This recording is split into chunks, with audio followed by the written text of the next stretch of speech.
this way, in India right now, or even anywhere around the world, most people buy from brick and mortar. They go and they buy from actual stores. With this COVID-19, what has happened? A lot of people are starting to buy through the web, e-commerce, right? You're seeing that trend there?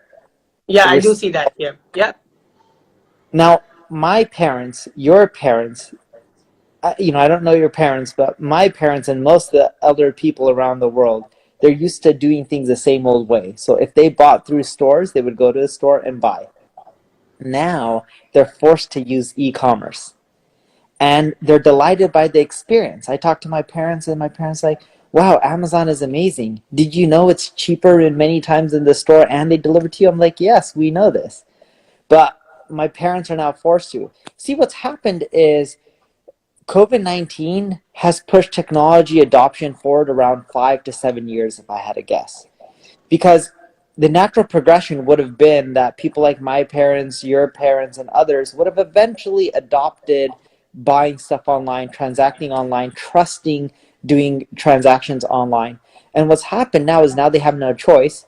But because they have no choice and they're using it, they've learned that it's so convenient and in many times is better priced than going through retail. So what's going to end up happening after COVID-19 is over is, yes, you're going to see traditional spending going up compared to what it is right now, because right now it's at all-time lows. But the web is not going to stay as high as it is right now because everyone's only buying from the web and very few people are actually going to physical stores. But it'll still be much higher than what it was pre-COVID-19. I think there's a big push in which more people are going to adapt to the digital web.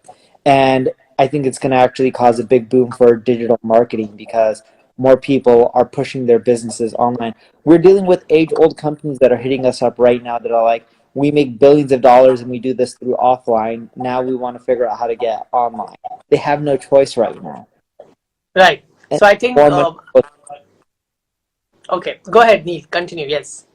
No, no, that was pretty much it. I was just saying more money will go towards digital, and that is why. I know it's a bit of a Perfect. So, long answer to understand, so truly, I really understand. do you foresee this trend, like how you've just said that you've seen a lot of age-old traditional companies now wanting to go digital? Do you think there would be a fear and mindset of a lot of these traditional guys that we should safeguard our business digitally? At least if there's next pandemic or a situation like that, we can happily sit down at home and survive our business or do something at home, because a lot of people are idle, but all the digital marketers have been super busy during the lockdown. So do you think that this situation is going to create a complete digital ecosystem for every small to large enterprise? Do you think there would be a need like that? There would be a lot more demand now. I think there's going to be more demand within the next, you know, 6 months of more of these traditional people trying to come online. Um, Not just as a safeguard, but them realizing the power of digital.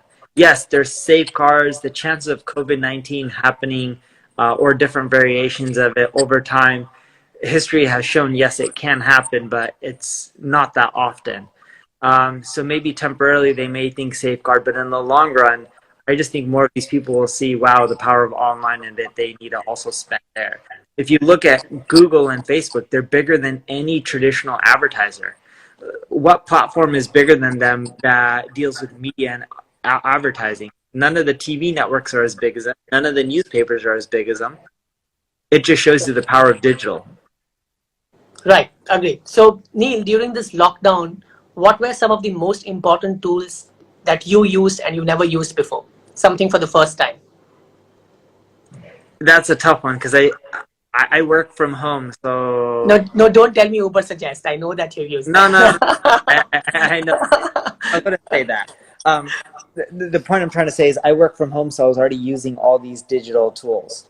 Okay, so So which were those? Which were the Slack, most? Okay, Slack. Okay, I use that a lot. I still use it. Zoom, I use a lot. Skype, I use a lot. Microsoft Teams, we use a lot within our corporation.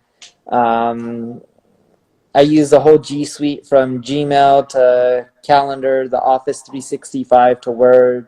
I use most of marketing tools. Uber Suggest, as you know. Google Analytics, Google Data Studio. I'm a really heavy user of that. Most marketers don't use Data Studio yet It's really amazing, especially if you tie in data using Supermetrics. You can get a lot of insights from it. It's an amazing BI tool. Fantastic. Neil, so did you just say that you prefer to work from home even before the lockdown? Is that been your lifestyle? Yeah, I haven't been going to the office ever. I always Never. have. Wow, I never knew this. Now I know why you've been always working from bed whenever I give you a call. Okay. Yeah, because you'll message me because of the time difference. I'll be in bed and I'll talk to you. Right. And you're wondering why, or even when I message you early in the morning, my time, late at night, you're just like, why are you still in bed? And I'm like, I work from home. Right. Okay. Fantastic. So I didn't know this part of it. I thought maybe you came back from work and that's why in your bedroom. But this is like good learning. So digital marketers learn from Neil that you can work from your home, and I think that's the best thing.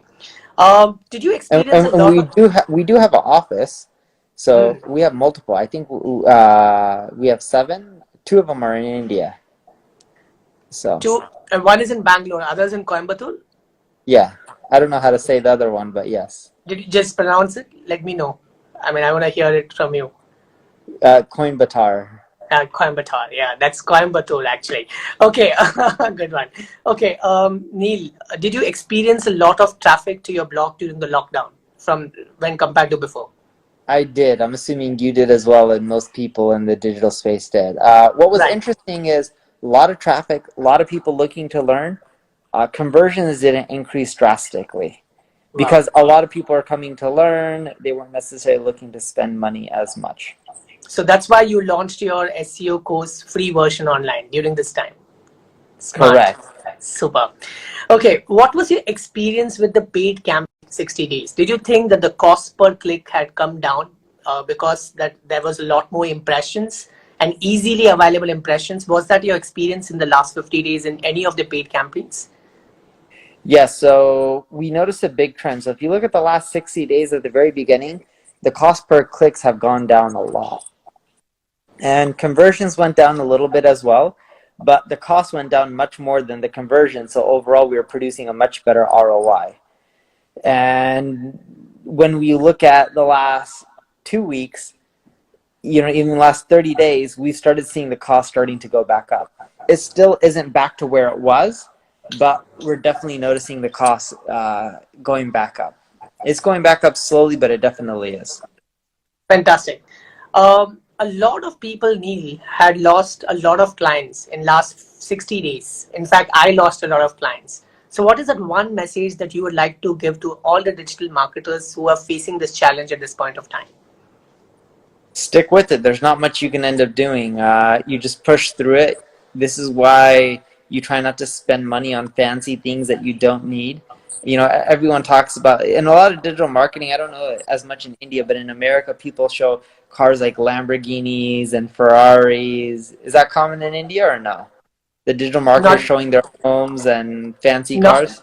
not yet. I think the it's about to begin. I think another 6 months to 1 year, it's gonna happen, but not yet now. I mean, as of now, we are all living a simple, holy lifestyle. So that's the lifestyle that we showcase. But in India, I know there is fancy cars. Like you see the Bollywood actors all having Rolls Royces and Bentleys and stuff like that. At least I Right. see it on TV and magazines and articles. Um, but if you don't waste your money on these types of things and you live, beneath your means in which you save most of your money, when hard times come, because they always will, it's just a question one. Maybe it won't be this bad in the future, but we're all going to face hard times. It's just the reality. Because businesses go in cycles, there's ups and downs. That way, at least you have savings and cushion for the bad times to keep pushing you through and allowing you to survive. The key is not to, one option is to lay off a lot of people. If you can avoid that, you should, because good people are always hard to find. And keep in mind, other people have families and bills and things like that as well. Right. Neil, many people want to know where did you actually study and what was your background like before you started? So I was an entrepreneur since I was 16, actually Wow. 15, but let's say 16 to keep the number simple. And eventually I went to college. I studied computer science at the beginning. It was boring, so I stopped doing that. Then I switched to marketing. I didn't learn really anything in marketing. Did my master's in international marketing management. So, but I started my career at the age of 17. So pretty much same story, but definitely not as successful as you today, but definitely it's inspired by what you do. So always look forward to see how I can become like Neil Patel. And who says Um, successful? Yeah, or as successful? Think of it this way: most people think success is how much money you're making. You have to think about your priorities in life and what makes you content. Content is a key word because most people are striving for happiness, but happiness is a state of that you're in for a temporary period of time. There's always ups and downs. By being content, you can keep your emotions at bay, and you can keep your mood at bay as well. So in life in general, you don't have to be as rich as Bill Gates or as rich as Mark Zuckerberg to be as successful. In theory, you can be more successful if you've had more of an impact or you feel that you've accomplished all of your goals. wow, that's some great piece of advice, Neil. Amazing. Uh, I had allowed people to ask me certain questions on my post yesterday. So Fez asked me this question that after, this is a little technical question now. In the SEO space, and the question is, what are three important things one needs to do for SEO stability after a new Google algorithm update? Sure. So I recently did a blog post on this a few days ago. We looked at all the stats and the data, and we saw some interesting trends for sites that haven't got hit as hard from updates.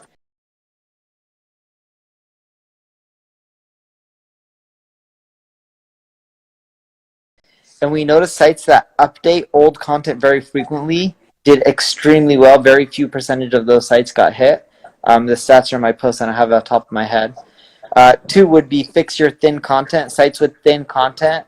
Now, in some pages on your site, you're going to have thin content like your category pages, your about page, your contact page, sometimes even your home page. But in general, thin content or low word count, if you're providing the experience that a user expects, you're fine. But if you're not and you should be more thorough, more detailed, you need to fix that. If you fix that, we found that you're much less likely to get hit by one of these core updates. The third one is we looked at sites with duplicate meta tags, title tags, and we saw that if you have a lot of duplicate meta descriptions, more of those sites also got hit. But keep in mind, a lot of the sites that have duplicate meta descriptions, title tags, a lot of them are new sites or they didn't do much SEO.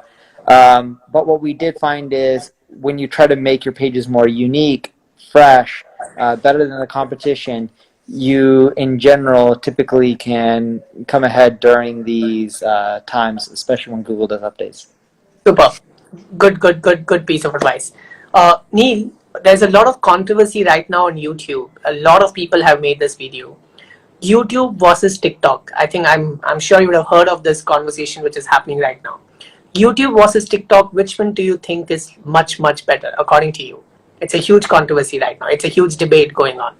So TikTok is a little bit different. Think of TikTok as more of a competitor to Instagram than YouTube. TikTok is more so for people creating short, bite-sized videos and then just pushing it out there. It's more so for entertainment value. YouTube can also be used for entertainment, but it can also be used for watching movies, TV shows, education. I think YouTube will be a much bigger business in the long run. They already are bigger. They're the #2 most popular search engine on the web after Google.com. So if I were you, I would focus more on YouTube because if you're in B2B or B2C, you can continually monetize and do well from YouTube. While TikTok is more so if you want entertainment value and you're just trying to build up a following, you can do that, but it's really hard to monetize. Wow. Neil, I know that's a good one. I have another interesting personal question. I know you are a workaholic and you keep your Yeah. laptop besides your bed, and that's the first And thing that you here on my couch, but yeah. and that's the first thing that you wake up to.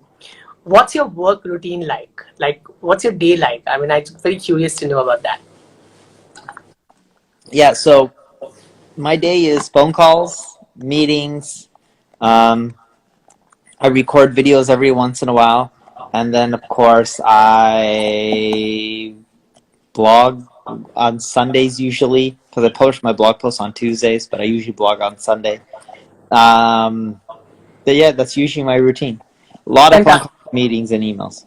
Wow. So how do you remember so much of script in the video? Do you have a teleprompter or do you remember it? Both. So most of the videos are off the cuff, where I just talk, and then I also have a teleprompter. Fantastic. So teleprompter makes lives easier. Super. Can you show us your work desk at home and your home a little? I'm sitting on my work desk. I don't even have a desk. Okay. This is upstairs. House is a little bit messy.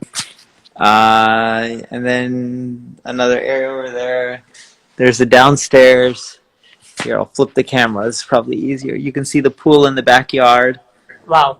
But yeah, that's my home a little bit.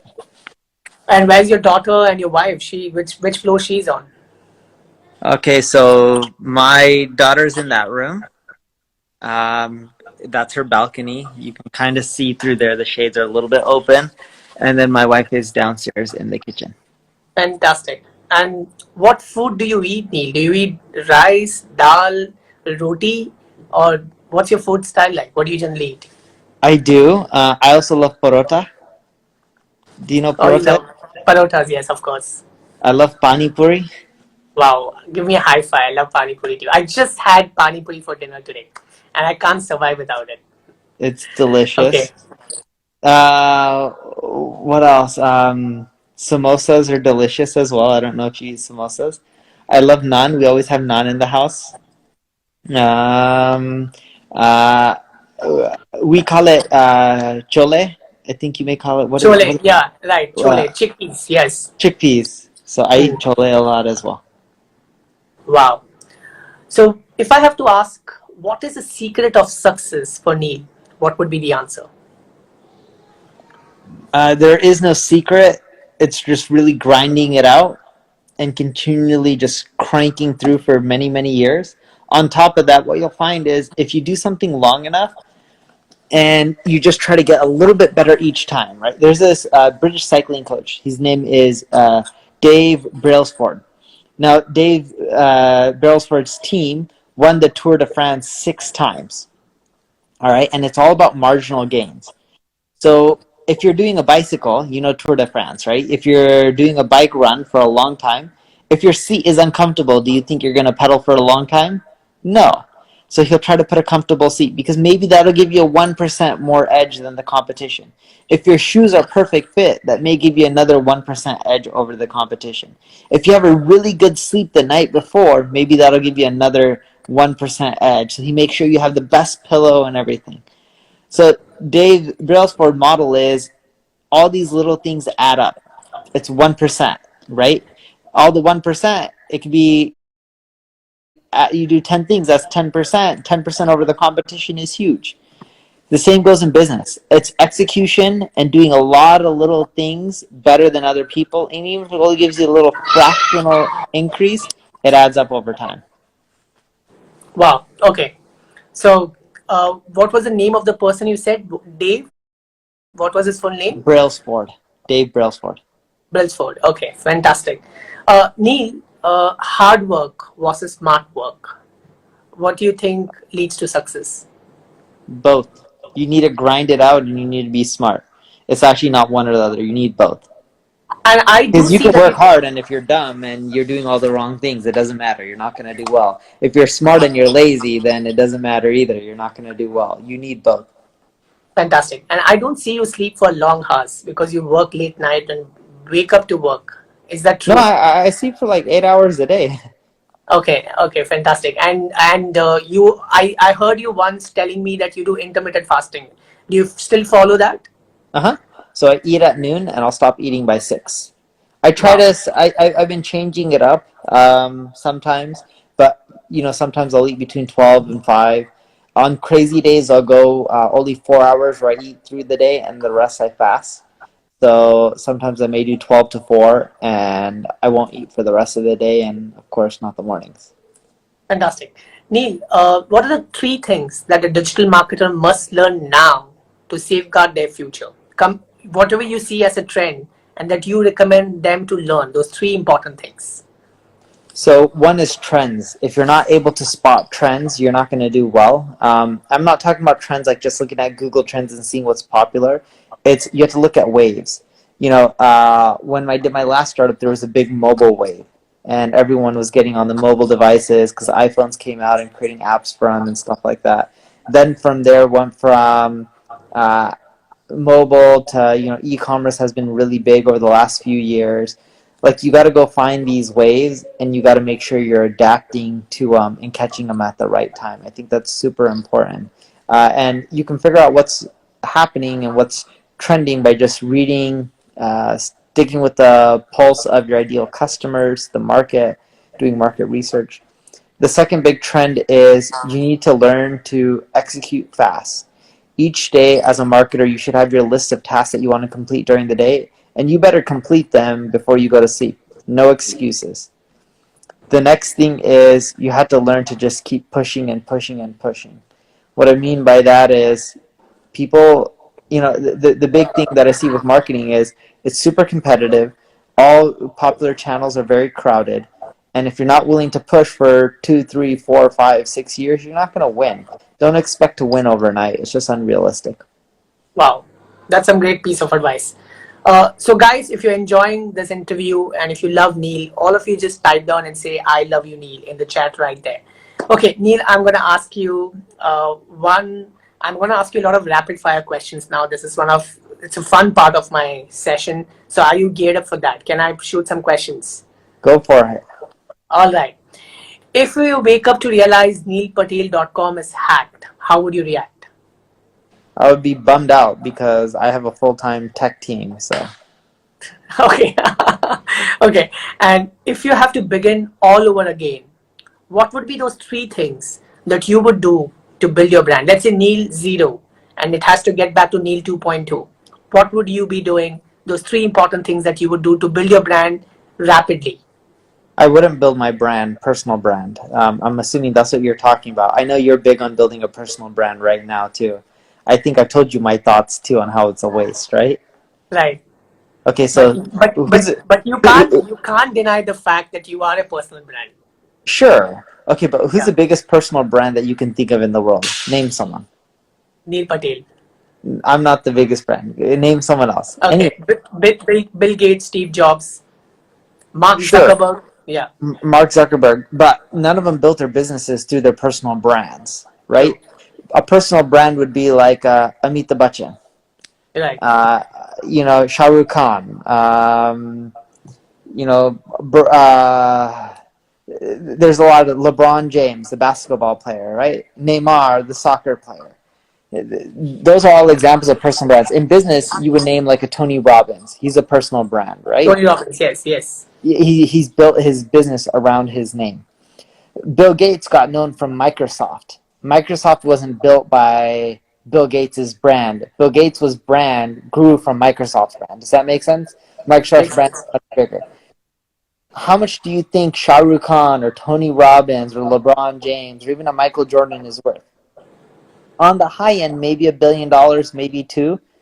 Now just imagine some of the biggest corporations out there, corporate names. Apple, Amazon, Coca-Cola, Google, Tata, Reliance. You look at all these companies, they're worth so much more than any personal brand. Some of these companies are worth $1 trillion. Compare $1 billion to $1 trillion. You see the difference? You can easily sell a corporate brand. Once Tony Robbins passes away, I hope he lives forever. Amazing guy. I don't know him, but amazing, nice guy from what I can see online. Once he passes away, what is the Tony Robbins business worth? What do you think? Zero. No value. Nobody even recognizes it. Yeah, and probably a little bit more than zero, but still, it's not worth much. You got it right. Now, don't get me wrong. Steve Jobs is an amazing visionary. He built an amazing team. He's done so much wonderful things for us all, especially when it comes to technology. But building a corporation lasts without the person. The key isn't to build a personal brand. The key is to build a corporate brand. If I had to do it all over again, I would build a corporate brand. Now, if you ask how to build a corporate brand, I'll answer that, and that is I would first educate, whether it's through social media, whether it's through blogging, I would educate not just me. I would have other people in the company educate other team members.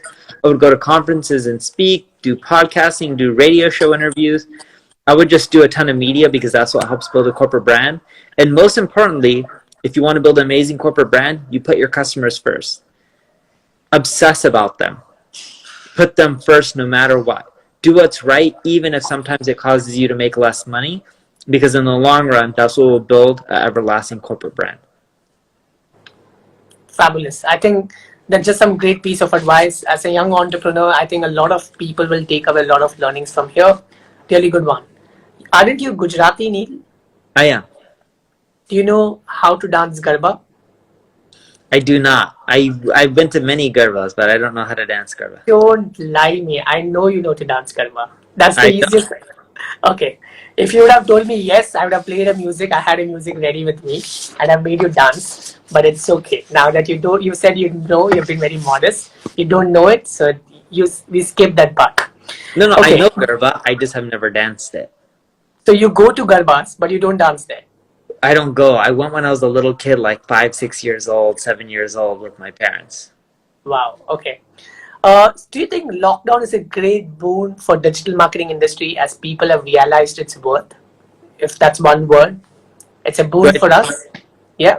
Fine. Okay. I don't know if it's boom. It'll cause booming in the future, but I don't think it's fully boomed yet. What I mean by that is you're seeing a temporary boom, right? It doesn't necessarily mean it's going to stay this level in the next 3 to 6 months. It's propelled us forward, I would say, by 5 years, if I had to put a rough timeline. Overall, it'll cause us to grow in the digital marketing arena, but it'll take some time before we see all of it come to fruition. Because right now, a lot of people are getting more traffic. The traffic doesn't always equate to more revenue. Right. Okay. I have a quick. So, do you know to speak Gujarati? People wants to hear Gujarati from you. If you know something in Gujarati. Yeah, Mari naam Neil છે. My naam Neil છે. Fantastic. Okay. Would you like to share with the world how much you charge for a keynote speech generally? I know the cost. I know it. I want to. I'd rather not say.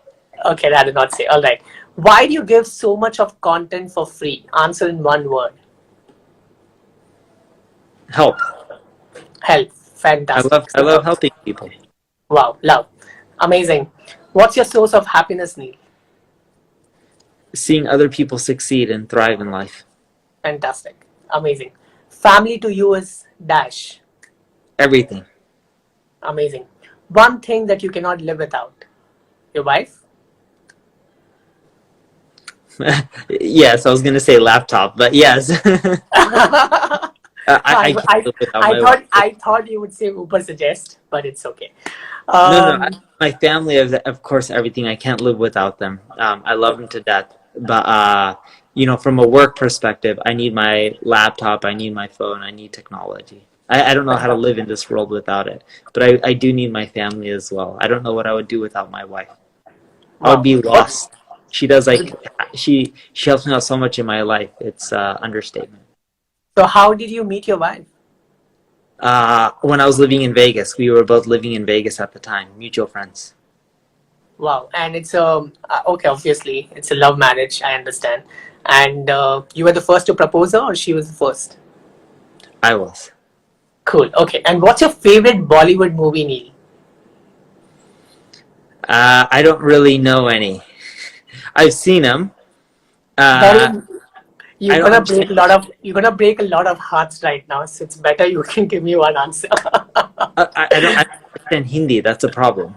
Okay, so you don't understand Hindi at all. With subtitles, you never watched a single Hindi movie? I Okay. have. I've watched quite a few. I just don't know the names, but I've watched with subtitles. I've seen everything from the dancing to I've seen all the actors. But because most of Bollywood movies I watched when I was a little kid, and when my parents would play it, there was no subtitles. They just listened to it in Hindi. And then over the years, because it was VHS, the old system, right? But I just watched so I love Indian shows as well, and I just watched one on Amazon Prime. And I don't know if you know the name of it, but this gentleman worked for the Indian version of the CIA or terrorist organization. He's married, he has 2 kids, and he would go and try to catch terrorists, and his kids didn't really understand what he was doing, and it was just cool to watch. But I enjoyed that. I think that's A Wednesday. I assume so. I believe so. I'm not sure. Okay. What's your favorite Bollywood song? So I don't listen to too much Hindi music because I don't understand it. Okay, fantastic. Any favorite English song? That's absolutely fine. Even that's fine. I don't listen to too much music in general. Okay, wow. So, I read a oh, okay. All right. So before we wind up this interview, I want you to give a piece of advice to aspiring digital marketers, because when they get onto the track of becoming a digital marketer, they just don't know what they should specialize in. Like they should be doing ads, they should be learning SEO, or should they learn it all? What, according to you, should be a pathway for somebody who's building their career in digital marketing? Start with SEO. So Microsoft released a study, and they said the one of the most important skills for marketers to know in the next 5-10 years is SEO. It's the booming industry. Wow. SEO is the first thing that people should learn because that's the booming industry. And there's always love for organic traffic, right? And Neil, people want to know, I'm just reading the chat too, what's your favorite book, the book that you would recommend to people today? Principles by Ray Dalio. Wow, fantastic. I'll buy that book for sure. All right. Any message for Instagrammers? To buy it, I believe Ray Dalio gives it away for free. He's a billionaire. I think he's worth like $20 billion, so he just gives it away for free. This book is available online, Principles? Principles by Ray Dalio. He gives it away for free. Wow, fine. So all of you, if you're worth like 20 billion, I don't know how much he's worth, but let's say 10 to 20 billion. I don't think he needs the money from a book, right? So, wow. Okay. And can you repeat the name of the person? Principles by Ray Dalio. Ray Dalio. Okay. He's the largest hedge fund in the world. I think the largest. One or the other. Super. All right, Neil, it's a pleasure hosting you. And is there any last message that you would like to give to Instagrammers? One day you guys have to throw a big event in India so I can come. I'm looking forward to host you someday in India, and pretty excited to see you if I could have you in my journey, in my career someday or the other. So thank you, Neil, for coming live, for doing this. I think this is your first live on Instagram. I've been live, but I don't go live that often. Fantastic. Thank you so much for doing this. It is always a pleasure hosting you, and it's always a pleasure having a conversation with you. Thank you for all the things that you've been doing for us and for all the knowledge that you shared. You are truly awesome. Love you. Thank you. Thank you, everyone, and thank you guys for staying up and listening. So appreciate it. You're awesome as well. Hope you guys all stay safe. Thank you, Neil. Goodbye.